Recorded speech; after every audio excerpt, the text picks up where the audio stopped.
are live. Hello and welcome to the Her Hoop Stats pregame show. I'm Gabe Ibrahim alongside Calvin Wetzel with Shay Jennings in the background making the clicks and clacks to get us on the screen. We have sound now. Everything is copacetic. We look great. We haven't done this in so long. Our last Her Hoop Stats pregame show, I'm looking at our videos right now, and it was 3 months ago. Actually, God, that does not seem like that long ago, but we are back here to talk about WNBA free agency and the Louisville Cardinals playing the NC State Wolfpack later tonight at 7 p.m. We'll lead you right into that game. But first, we're going to start by talking about some WNBA free agency. And first, though, Calvin, how you doing, man? Sorry, we've already done our how you doings and all that like 3 times because we had to start a couple times because technology, as we have done throughout this time, has betrayed us. But Calvin, how you doing? I'm good. We gotta let everyone else know how we're doing. None of them got to see it, so it's weird. 3 months. I actually thought it had been like way longer than that too. So I thought it had been like 4 years since we've done this, considering how bad my open for this was, considering how many technical difficulties we had, considering our just complete change of scenery. I have light now. Calvin, you look great. You have it like you look like it's high definition now. And we've gone from an era. Webcam. Hopefully people can tell. Much like the WNBA, we have gone from an era of less to an era of more. And in this case, the more is player movement. It's players moving around.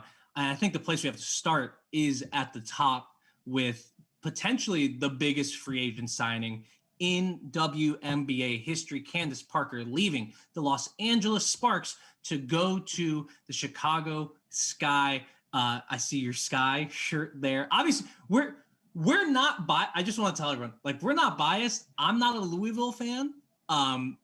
Calvin is kind of I'm a Sky fan. I'm biased. I apologize. Okay, he's a little bit non-Sky fans. But mainly we're wearing the shirts because the shirts look good. That's why we're doing this. So, but first, Calvin, your thoughts on Candace Parker coming to the Sky as a Sky fan, as someone who's followed this team. Just how big is it for this franchise? It's massive. I mean, I'm with you. I can't think of another free agent signing in WNBA history that would really, top this one. And it's definitely fills a huge need. Number one, forget about the fact that she's just awesome at basketball in general. She also, we can argue whether she deserved Defensive Player of the Year or not, but she got it. And she obviously has a lot left in the tank at age, what is she, 34 or 35? 34. In terms of high-level defense and rebounding, which is really what the Sky were missing last year. They do have a good young core with Diamond, Ruthie Hebert, some of those players, but they also, Quigley is going to be 35 this season. Mm-hmm. Courtney Vandersloot is going to be 32. They do have a window, and I love this move because this move is, Candace Parker was the number 1 win now free agent on the market. And this is 100% a win now. Put all your cards on this year basket. Put all your eggs in this year, I should say. So I love it. I agree. I love the move. I'm with you that it's a win now move, and this is a win now team. Like, as you mentioned, Courtney Vandersloot. Not only are those players a little bit older, those players are also on their contract for this year. And Candace did sign a 2-year deal to come to Chicago, but the rest of the team is not set for next year. So this is a move to win the championship next year, and you're adding a player, as you mentioned, Defensive Player of the Year. Not only that, one of the best minds of basketball on a team now that is filled with high IQ players. I mean, you're trading Chelsea Gray as Candace Parker's point guard for Courtney Vandersloot. I think that's the only way you could upgrade that position for Candace Parker is to put her next to Courtney Vandersloot. And just on the court, and I want to toss this to you, but on the court, what I'm really excited about is Candace's cutting ability. And I want to see her more in the pick and roll because we haven't seen her be that really, really strong pick and roll player for a few years now. And it's understandable because of how LA's system is working, because of NECA being such a great pick and roll player, and because they ran a very different system in the last couple of years under Derek Fisher. If she can get back to being that pick and roll player, she's great at finishing at the rim. Like, she's going to feast on all those shots that Cheyenne Parker, who's now in Atlanta, and we'll talk about that later. She's going to feast at the rim. Like, it's going to be the easiest shots I think Candace has had in a while. But there's going to be an adjustment. But I just think, like, this fit from a basketball IQ perspective of putting Courtney Vandersloot and Candace Parker together and having them work together is going to be unbelievable. But what do you think about it? Yeah, well, we haven't even mentioned that Chicago's their hometown too. So from a fit perspective, it makes sense on and off the court. But yeah, the pick and roll, I mean, Courtney Vandersloot's the best point guard in the W period, but she's specifically the best pick and roll point guard. And this is probably the best ball screen team too, not just because of Courtney Vandersloot, but when you bring Allie Quigley, on the wing, you can't really tag off of her. When you have Azurá Stevens, lifting on those ball screens, there's really not a lot of places you can bring the help from. So that I'm really excited to see Candace Parker in this system. Like you said, she's going to thrive a lot more in the ball screen action in Chicago than I think she did in LA. James Wade, you talk about all the high IQ players on this team. James Wade is a high IQ coach too. Yeah, no, and I think he's going to have a blast. Like, I want to find the quote that he gave at the press conference today, because it had such dad energy. Here it is. He said about Candace Parker just brings the following. She's like the Beyonce of women's basketball. You have the beehive and you have the can hive, the CP hive. We're going to need a workshop that, James, if you're watching. We need a better name for that, but I really appreciate the energy. I think he's really excited. And I think, the hometown thing, having a player of this caliber, like I'm writing about this for my blog tomorrow. Like, this is the biggest move. Like, we've never seen a player of this caliber change teams. We've largely never seen a player of this star power in the WNBA. Like, Candace Parker has been women's basketball for almost 20 years now. That's no shade to anybody else, but just like, if people who don't watch basketball probably still know who Candace Parker is. Not just women's basketball probably still know who Candace Parker is, and that can only be said about a few players. So just from that perspective, it's huge. I think, though, and this is something I said at the beginning of last year, and I'm going to say it again, the two things that are going to decide whether Chicago makes it to the championship is health and Diamond DeShield's growth. We saw it last year. Last year, Diamond got hurt, left the bubble, had some other issues, had to leave, and that kind of sunk the Sky season, along with Azurá Stevens getting injured. And I think that's still a question mark for me. I believe Diamond DeShields can be a superstar. And even if she's not a superstar, she needs to be at that star level that we've seen her at for this team to get to the championship. Do you think I'm right there, or do you think I'm just trying to find holes in this? No, I do think you're right. Honestly, as a Sky fan, I'm seeing a lot of the talk that, the Sky are the favorites now. I'm not sure. This move definitely puts them in that conversation. Yes. I'm not sure if I would pick them, as the number one favorite in the league yet. But like you said, they definitely need to stay healthy. That was the biggest problem last year. We saw as a tale of two halves of the season in terms of how they played when Diamond DeShields and they lost Azurá Stevens as well. They need to stay healthy, but we really need not only a full season of healthy Diamond DeShields, but of star level Diamond DeShields, like you said. But I think, going back to Candace Parker, we talked about all the on-court stuff and sort of, she's coming back to her hometown. She also brings a level of, in terms of getting to the championship or winning the championship, a level of experience that this team doesn't really have. They played a single elimination playoff game last year. They played two of those the year before that. A lot before that, there was 2 or 3 years where they didn't make the playoffs. A lot of these players haven't played in a playoff series. Candace Parker, she's won championships, she's won MVPs. She's been there, done that in a way that a good chunk of this roster hasn't. Yeah, I think that's going to be huge. I mean, that really is going to be kind of a deciding factor between. Let's take the Hamby Heat, for example, not to bring up some bad memories for Sky fans out there. Sky Show, I'm sorry. I know you're watching, and I'm sorry for bringing this up. But perhaps that doesn't happen if you have just another player who really understands the moment, who really understands what to do in those situations. Maybe that play doesn't happen. And so I am really psyched for that. And we could spend this entire time talking about Candace Parker to Chicago, but we got a lot of other stuff to get to. So let's just slightly pivot over to her teammate that we just talked about, Chelsea Gray. She also left LA for Las Vegas. Las Vegas has a super team now. I don't think there's any other way you can put it. If they didn't have it before, they certainly have it now with Chelsea Gray joining, Liz Cambage, who we think is going to re-sign. I mean, we haven't heard anything, but she seems to be in the States. There seems to be, the feeling seems to be that she's coming back. Hopefully she is. You're adding her to last year's MVP in Asia Wilson. You're adding her to another number one pick in Kelsey Plum, who's coming back from an Achilles injury. You're adding her to Sixth Woman of the Year, who just got an extension, in De'Erica Hamby. You have Jackie Young coming off the bench as well. You have I almost forgot to mention, Angel McCoughtry, one of the best scorers in league history, is still on this team, still producing at a high level. This is a super team. And to me, on paper, this is one of those teams that just has so much talent. But I think the downside for now, I don't think it's going to be a downside when we get to playoffs, is just like there is going to be an adjustment period for this team. Yeah, well, one name you didn't mention is Carolyn Swords back, Gabe? You tell me, is she coming back? I know she tried to retire a year ago. I don't know if Bill has let her retire. I don't know where I don't know. Like, I've hoped for Carolyn Swords' sakes, like she got away and like has disconnected her phone for these like 3 weeks so that Bill can't call her back so she can like just go enjoy her retirement. But our executive of the year may be back. You never know. You never know. That's the key. I think Carolyn Swords is probably this show's favorite player. So that's to me the X factor, whether the Ace is going to be at the next level or not. But yeah, in all seriousness, I mean, if you look at what Brianna Stewart did this last year, that gives you a lot of hope that Kelsey Plum is going to come back really strong from that Achilles injury in a way that maybe we wouldn't have seen 10 or 20 years ago. But I'm really excited for this team. You're basically taking that core that didn't almost win a championship last year, but made the finals last year. You're bringing back Liz Cambage into the equation.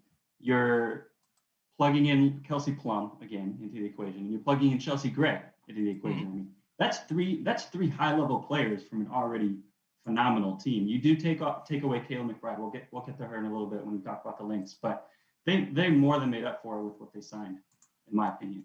Yeah, I mean, there's a couple of issues, like spacing is going to be an issue. Chelsea Gray, she is a talented three-point shooter.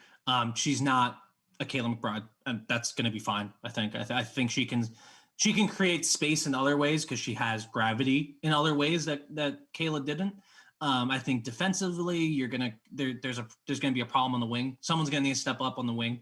That has to be either Angel McCoughtry or De'Erica Hamby to kind of cover your aerial powers, your wings like that are slightly too big for Chelsea Gray. But yeah, I mean, just look at the talent, and you have a Hall of Fame coach with them, and you can be mad about a team not taking threes. You can't tell me Bill Laimbeer is not a damn good coach, because he can get a team to the finals without shooting threes. So I think it is going to be an interesting fit.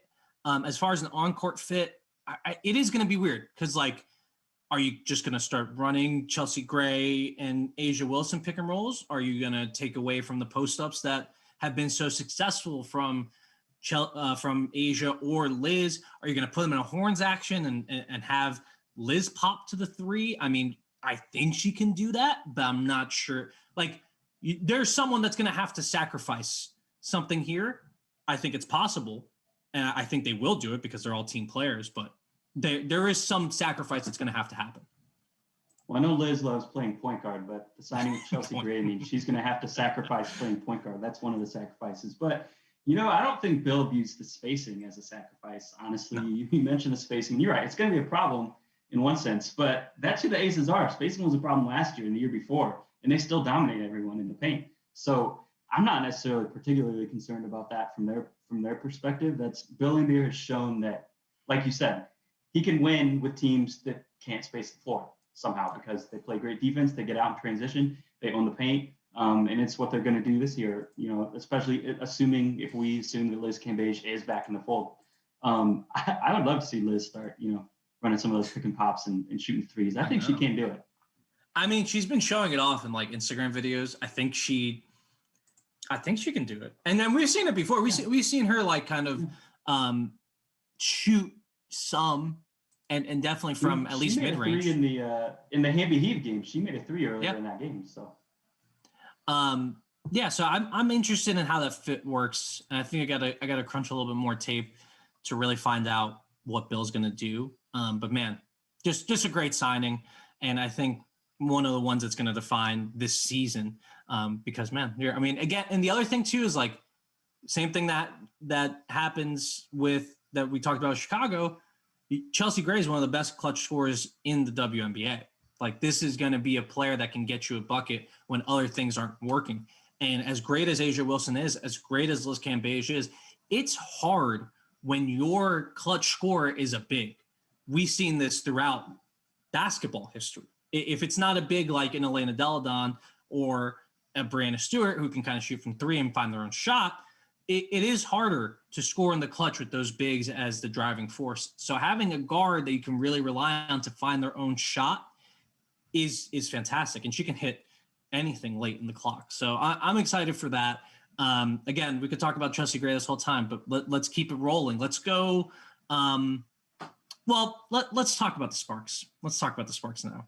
So the Sparks, as we just mentioned, lost two franchise cornerstones, two of the best players in the WNBA, two superstars. I'd say that's not great. They did, however, keep Nneka Ogwumike. They have Brittany Sykes. They re-signed Brittany Sykes as well. They brought in Erica Wheeler, who I think is a good player. Obviously, no Chelsea Gray, but is a really solid point guard and someone who I think has growth potential. However, I think this has just been a giant disaster for this team. And I think the decision to core Nneka was an issue. Like that was kind of a big issue there because just from the reporting that's been out there about Chelsea and Candace being super close, you look at Chelsea's age, she's younger than Nneka. You look at it kind of seems like if they cored Chelsea and kept Chelsea, they could have also kept Candace. I don't know that to be a fact. I haven't heard that. That's not insider information. It's just like me putting the dots together. And so coring Nneka was kind of the big mistake of this offseason. It's created a disaster for LA. But how do you think they pick up the pieces and how do you see them, recovering in this season? Yeah, I mean, I don't have any inside information either, but I have to wonder, how Chiney was involved in this, because obviously, the sisters want to play together, and just in terms of who they're coring, I don't even know if Chiney is coming back. She opted out of last season. Do you know? I haven't heard anything about Chiney. In our mock-off season, she re-signed with ESPN. Was the outcome there? So we're not hopeful about her coming back. Yeah. So if she's not back, then forget everything I just said. This is why all my takes are freezing cold. But in terms of the Sparks, yeah, I mean, I agree with you that they've been the 3 seed, I think, the last 2 years, right? Or either 3 or 4. Mm-hmm. This offseason set them back a lot. I think they're still a playoff team, probably. I am high on Erica Wheeler. I will say that. Yeah. I'm a big Erica Wheeler fan. But if they had a chance to keep Chelsea Gray and Candace Parker by coring Chelsea Gray, I mean, to me, that should be a no-brainer. Especially when you look at all Candace Parker has done for their franchise for in the last 12, 13 years. And just losing those two pieces, it's irreplaceable at, however good Erica Wheeler ends up being. So this is, if we talk about winners and losers this offseason, I'm not sure if there's a bigger loser than the Sparks. I don't think there could be. And I think the decision to core Nneka is not ridiculous on its face. It's just, you may have misread the tea leaves. Or maybe it was just clear that Chelsea and Candace want to move on. I'm not discounting that possibility. I think that those things could be a possibility, and you're just going to lose them anyway, so you might as well keep Nneka and show Nneka how much you care about her. And I think Nneka is a franchise cornerstone. I just think right now in this league, you're looking around, and the best teams have, maybe 2 or 3. In the Aces case, like 4 elite or semi-elite players, and then you look at the LA's roster, and I love Chrissy Tolliver. We haven't seen her play in a year, and she's getting up there in age. I love Nneka. Nneka has been hurt though in past years. I love Erica Wheeler, but she's 29. Like she's younger, but she's not young. So I'm just really questioning how they're going to build around this core going forward, and just even for next year, like I'm not sure what the goals are. And I'm not sure what the roles are, and I don't think they're going to know that until they get to the season. And we'll see. I don't want to dump too much on the Sparks. We do it plenty on the show, and I'm sure we'll do it again. It's been a rough couple years. It honestly, it feels like they're headed for purgatory a little bit, if you know what I mean. It's almost the worst place to be than being one of the worst one or two teams in the league, where you can build from the ground up and get Liberty have 2 straight number 1 picks now, and obviously your preference is to be at the top of the league, but if you're not, you almost want to be where the Liberty are to be able to build with all these picks, or where the Wings are, 3 first-round picks last year, 3 this year. Feels like the Sparks are sort of headed for a few years of that middle zone, which is actually almost worse in a sense, where you're kind of stuck in that mediocre territory. What do you think about that? I mean, I could see it. I could also see it like they're LA. Like, look, I've been to LA. Have you been to LA, Calvin? I have not. I've had a layover at the airport. Okay. LA is in an incredible place. Like, it's snowing right outside for me. It's been 40 degrees for like 4 months here in where you live near Chicago. I'm sure it's very freaking cold. That doesn't happen in Los Angeles. It's fantastic. So I get it. I get wanting to live in Los Angeles. I think that's always going to be a draw. Same for New York. Same for Atlanta to a lesser extent. Like, that's going to be a draw. So I could see them getting out of it. But yeah, I think it's going to be a rough year, and hopefully they'll figure out a way to bring in some new talent, because I don't see this team really getting past the single elimination phase of the WNBA playoffs as currently constituted. That being said, NECA could just decide, I'm going to go off. Christy Tolliver could be like, I know who I am. I'm going to do exactly what I've always done. And, we could be eating our words later, but Los Angeles is not in a good place at the moment. Team that is in a good place, though. We're just transitioning. We're cycling through. We have about 30 minutes, right? The team that is in a good position after not being in good position last offseason is the Minnesota Lynx. I love what they did. They got Kayla McBride, as you mentioned. They got Aerial Powers from Washington. They got Natalie Achanwa from Indiana. I think they're still seems like they're still looking for more stuff, maybe in trades, maybe some moves down ballot, and we'll see what happens there. But the core of this team is excellent. I think you're building around Nafisa Collier. She's got to be a superstar. Everything here, kind of like in Chicago, though it's a little different situation now. But everything in Minnesota is based around the idea that Nafisa Collier can be an elite top 5 WNBA player. That's certainly possible. If Nafisa Collier is a top 5 player next year, we're talking about a team that could reach a championship with all these pieces around her. And I'm so excited to see Kayla McBride running all those pin downs, all those flare screens, all those little actions. And if you haven't checked in on the Lynx for a while, all you have to do is remember what Maya Moore did, because those are going to be the same actions for Kayla McBride. And let me tell you, Kayla McBride's really, really talented, and Cheryl Reeve knows how to get the most out of those players. So she might have the best season of her career after having a stellar career up to this point. Well, yeah, you just hit the nail on the head. What I was going to say, Cheryl Reeve is probably the best coach in terms of getting the most out of her players, and she can win with a lot less than this. She turned the number 6 pick and the number 16 pick the last 2 years into rookies of the year, and Nafisa Collier, Crystal Dangerfield we haven't even talked about. But this is, I talked about the Sky being, I'm not sure if I'm actually going to pick them to win the championship yet, but I think they're in the conversation. This is going to be my championship pick today. If I had to pick today, it's the Minnesota Lynx, because you're combining a Hall of Fame coach, I think is the best coach in the league, with a roster that she's already won with, and then you put those 3 pieces in there as well. And like you said, Kayla McBride has already played at a really high level, and now she's going to a system where not only is Cheryl Reeve, not that Bill Lambier is a great coach, obviously, but Cheryl Reeve both as a player developer and she doesn't hate threes like Bill Lambier does, right? So those pin downs, like you mentioned, they're going to actually run stuff for her like they did with Maya Moore. And you still have Sylvia Fowles, who still has plenty left in the tank too. They're building around Nafisa. You mentioned can be a top 5 player. I think she is a top 5 player. I think I would put her in the top 5 right now. Okay. Especially if we're talking about, if you're having a draft today and you're talking about long term, absolutely, I'm taking Nafisa in the top 5.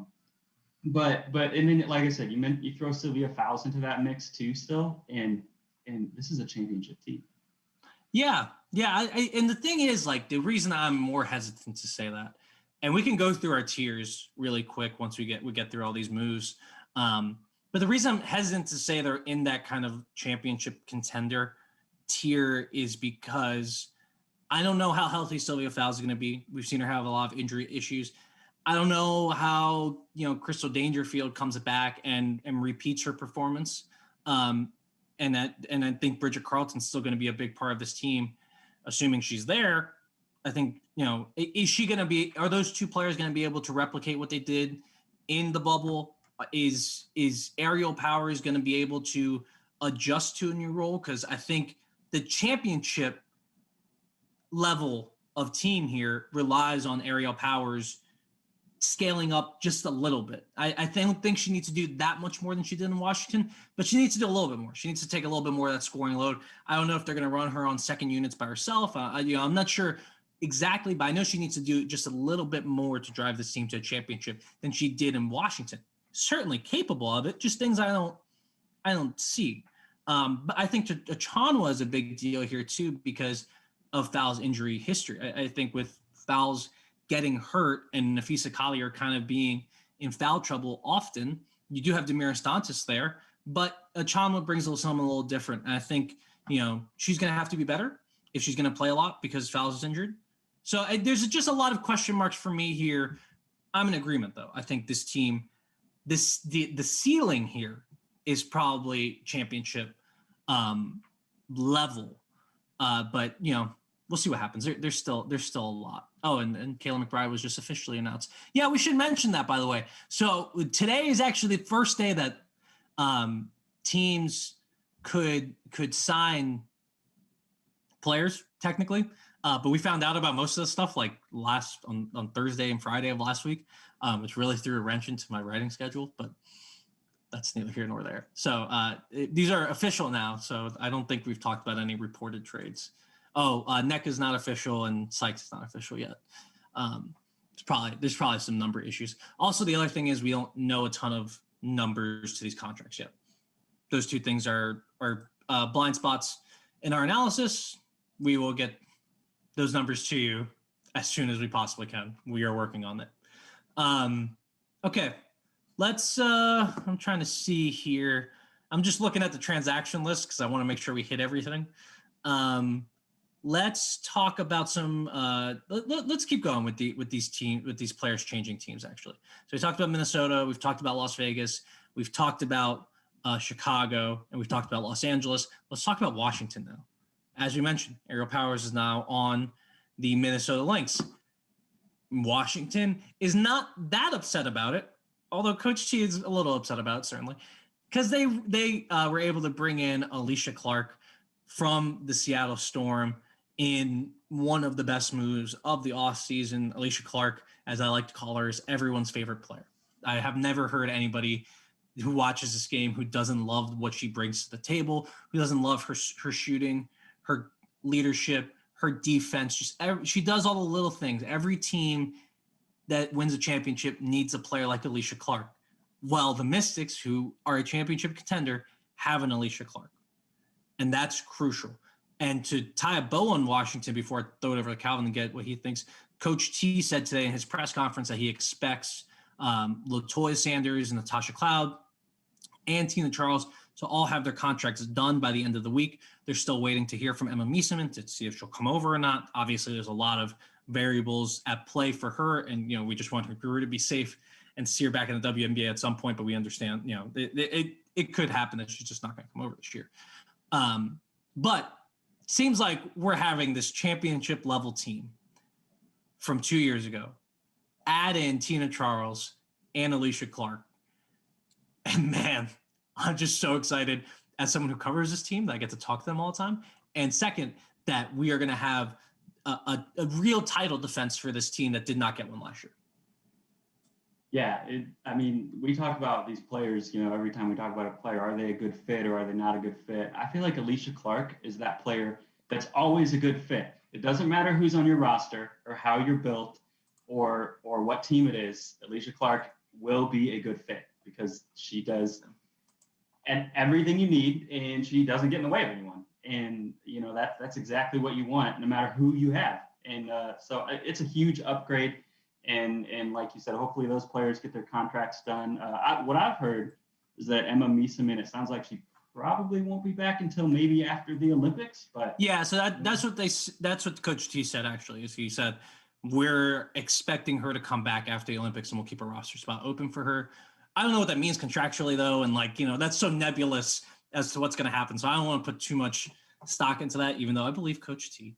I'll only get in trouble, but we don't know yet. So that's why I didn't want to get into it, but continue. Oh, actually, hold on. Greg Bibb just tuned into the stream. How you doing, Greg?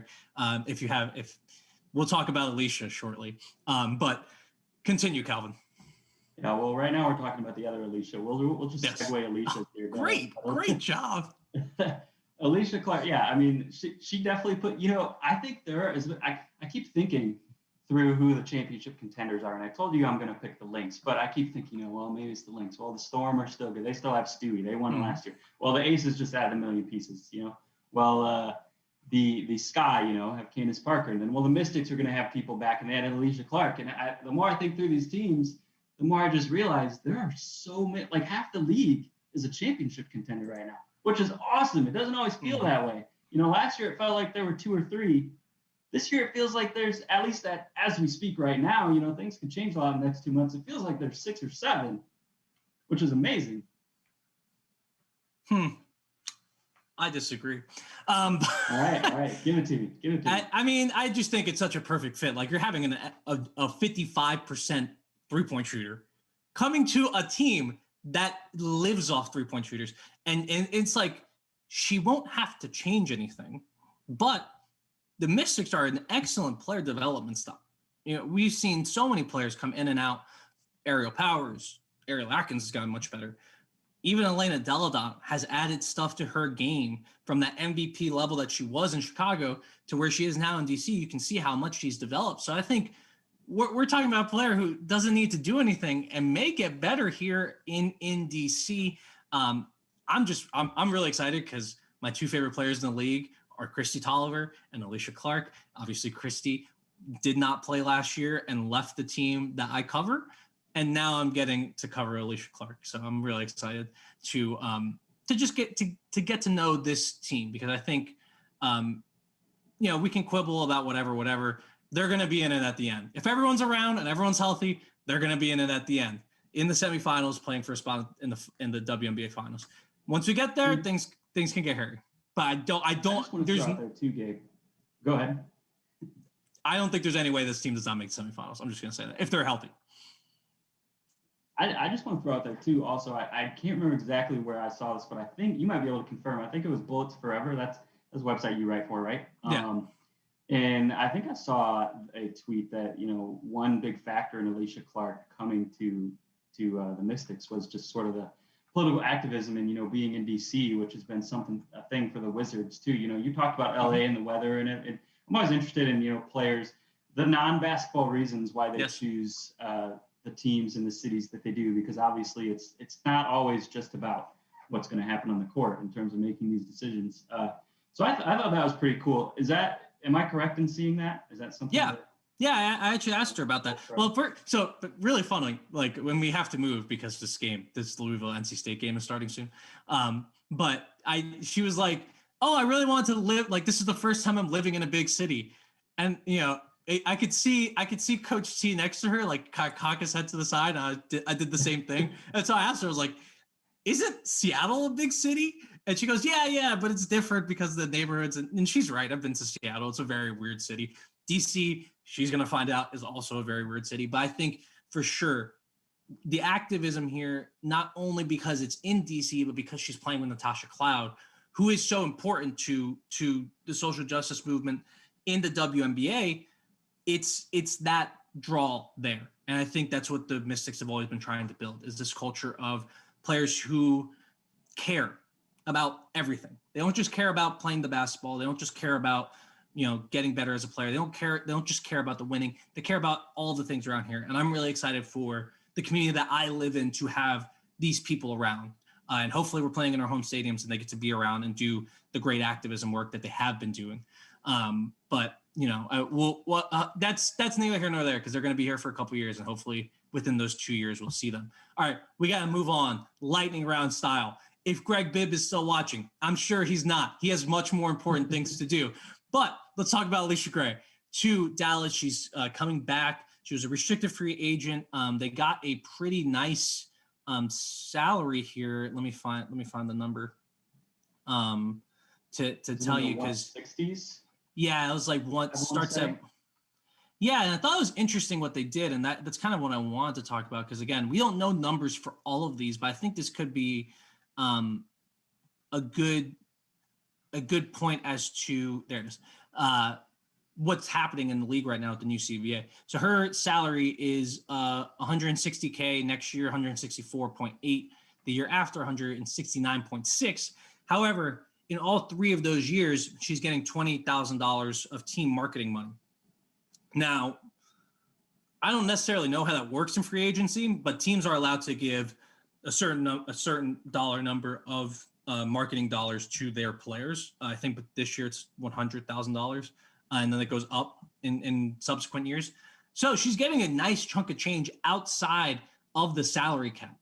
And I think it's really fascinating that teams get to do this. And I'm really happy for Allisha and for Dallas that they were able to get this extension done. It's not an extension, to get this contract done, because it's it's really big for the league to be able to have their players stay at home, and it won't cost other teams. It won't cost other players that money.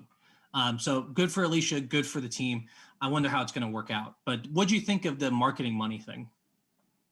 Yeah, I mean, I don't know a whole lot about how it works either, other than obviously it doesn't count against the cap, which I think is a great way to get, because these women all deserve all of this times a million. Obviously, what they're getting paid, none of them are getting paid enough. But yeah, it's a great way for the Wings to keep her at home, like you said, and she's a cornerstone, I think, for this team. I'm sort of on the Wings bandwagon, by the way, in terms of getting to the playoffs this year.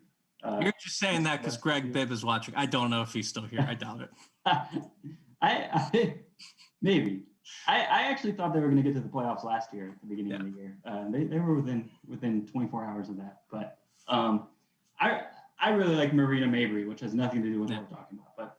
But that's why I'm on the Wings bandwagon, actually. It's a good bandwagon to be on. But I did want to mention, so we have some Her Hoop Stats reporting some contract figures. So just to get these to you guys, you can find these out on Her Hoop Stats, which I'm sure you've already seen because we're on Twitter right now. Candace Parker's contract, $190,000 next year, $195,000 in 2022. She took less money than what she could have gotten. She took less than her max. And that, my friends, is really a boon for the Sky team. They've gotten pretty much all of their free agents to take less than their max. And that is just another example of that. So good for the Sky. Happy for them. That should free up some assets for next season when, again, they have a lot of free agents coming up. Kayla McBride's salary figures are as follows, according to Her Hoop Stats, which is us. That's the Twitter channel we're on right now. $190,550 in 2021, $196,267 in 2022, $201,984 in 2023, down to the dollar figure, baby. That's nice. That's a nice chunk of change for Kayla McBride. I believe that's slightly less than the max she could have gotten. I will make sure that is true using our handy dandy cap FAQ over on herhoopstats.com. But Calvin, we're like 10 minutes away from this Louisville NC State game. So let's go rapid fire as soon as I find out this information. Okay, I gotta put you on the spot real quick before we segue. I picked the champion. Given what we know right now, who's your champion? I'm going with DC. And it's I'm not a DC fan, kind of, I guess. I don't know. But I was, and I've covered this team, and I really believe in what they've built here. And I think it's been a model for other teams as well. I think Elena Deladon's the best player in the world. I think we haven't seen her in a year, but man, the last time we saw her, she was the best player in the world. And I think we're going to see that again this year. I think Natasha Cloud's also ready to take a step forward. I remember that being kind of my storyline coming into last year before COVID was Natasha Cloud's ready to take a step forward to make up for Chris Tolliver. I think she's still ready to take that step forward. And I also think Ariel Atkins is going to benefit from this, although I'm less sure that she can scale up after last year. We'll have to see all that. And I'm excited for Tina Charles too. I think Tina is going to be great, especially if she can do it. Shay gave me a face. I do think Tina Charles has a lot left in the tank. I think that year off is going to benefit her a lot. I think she's going to give a lot of defensive effort. So that would be my championship pick. And to wrap up what I was saying about Caitlin McBride, she is getting her max. I'll explain why that's not necessarily the numbers you're seeing at some other point, or Richard Cohen will, because that's the person who explains this stuff to me. Okay, I just want to rapid fire reel off these before we talk about NC State and Louisville in like 5 minutes. So we have the Atlanta Dream signing Cheyenne Parker.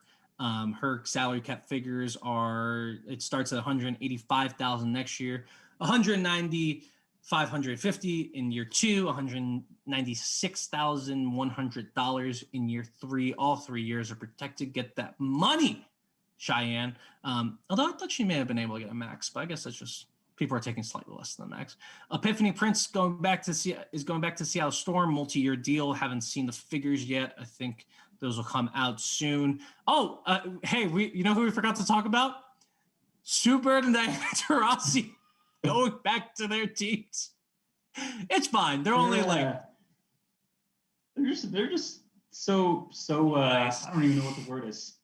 Stalwarts. It's almost boring in a sense. They're too good and they're too ever present. It would be crazy for them to switch teams. Not that it wasn't crazy for Candace Parker, but I would have been way more shocked if Sue Bird or Diana Taurasi left their teams. But again, we're running out of time, so we don't have enough time to talk about them.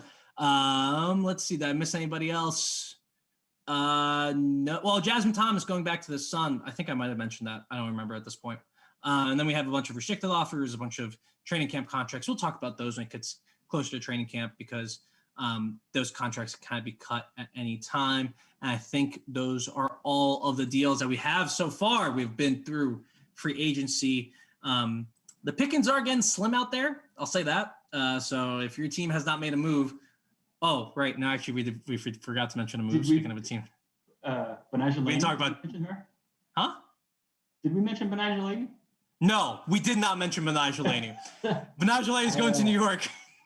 Just slip her in there real quick at the end of the show. She is the most improved player from last year. I think she's going to be fantastic. I haven't talked about Betnijah because I'm going to write a bunch about Betnijah, so I'm just going to. I know I'm going to have to look at a lot of stuff of hers, and I'm excited to do it. I just haven't really considered it. I don't think New York's done. I'm going to give you guys I don't think New York's done. We'll see what happens in New York.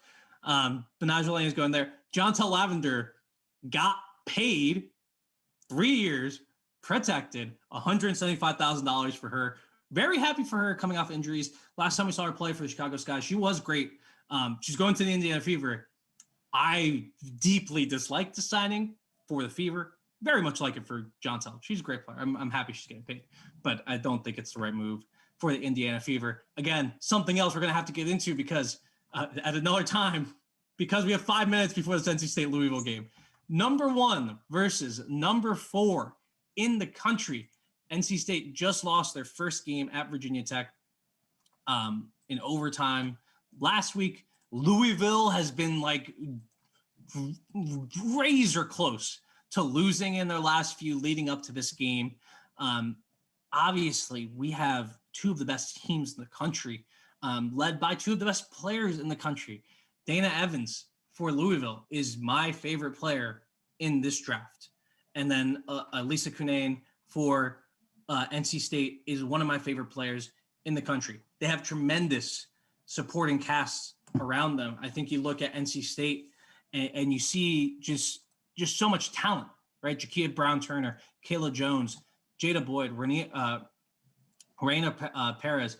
Those players are excellent. You look at Louisville, same thing, right? Like Haley Van Lith, Kiana Smith. They have just filled out teams, really good coaches, going to be a great game. Calvin, what do you think it's going to come down to tonight?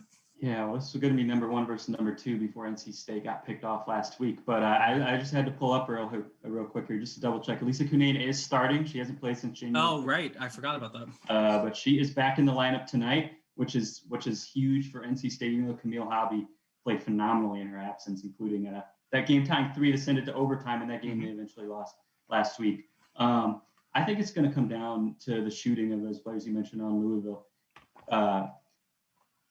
Haley Van Lith, Dana Evans, and Kiana.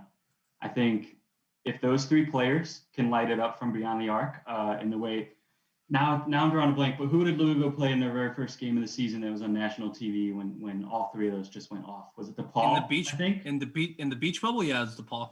Oh no, they were in the beach bubble. They played DePaul. That's what it was. They played DePaul. That's right. Yeah, in that DePaul game, if they play anywhere close to the level that we saw in that DePaul game, and if they can stretch the floor that like we've seen them be capable of, I think that's going to be the difference. However, Elisa Cunane being back in the lineup, like I said, changes everything because Louisville's a little bit of a smaller team. Mm-hmm. Olivia Cochran's been good in the post, but that's about it. They're a much more perimeter-oriented team. I don't know if they're going to be able to handle Elisa Cunane if she is at full strength. So I'm going to go with NC State. You're going to go with NC State. Where is this game? Okay. I mean, not that home court matters all that much. Although, do we have stats on that? Have you seen any stats on? I'm planning. Well, I've read some stuff on the men's side. It matters some, but a lot less than it used to. I'm planning on looking into it for the women's side in a few weeks and writing an article about it. Fans definitely matter. There's still a little bit of an element of you have to travel, sleeping in your own bed. You're familiar with the rims and the surroundings that you're shooting with, but so it matters a little bit. Unless if you're Stanford, and then Stanford, you could just go on the road for 2 months and win all your games. You don't have your home if you're Stanford. Your home is the road, and they loved it. Actually, they hated it, but it worked out for them. A little bit of hate's good for you, apparently. So yeah, I'm going Louisville. I mean, I agree with the arguments. I'm not sure there's a way to stop Cunane if you're Louisville. I'm not sure you're really gonna. I'm not sure that's how you're gonna win this game, though. Regardless, right? Like, you're just gonna have to eat it. If she gets 30, she gets 30. You're gonna have to live with it and hope that you're shooting, your shots are falling. You're hoping that Dana Evans can take you home, right? If you can get it close, I think this game's gonna be close. This is kind of a common theme in my analysis. Like, if it's close, give me the player that I trust the most in that situation. I really love Kayla Jones, and I think in that situation she's their main scorer for NC State. But I like Dana Evans a little bit more in the clutch. So close game, Dana Evans takes it home for Louisville, and we'll see. We'll see where we end up because this game's about to start, and we are going to take off. If you guys hung out with us for any amount of time today, we really appreciate it.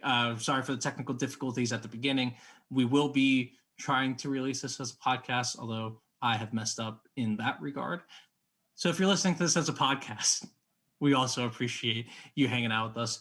And we will talk to you very soon on the Her Hoop Stats pregame and or postgame show coming up in a little while. For Calvin Wetzel, for Shay Jennings, I'm Gabe Ibrahim, and we hope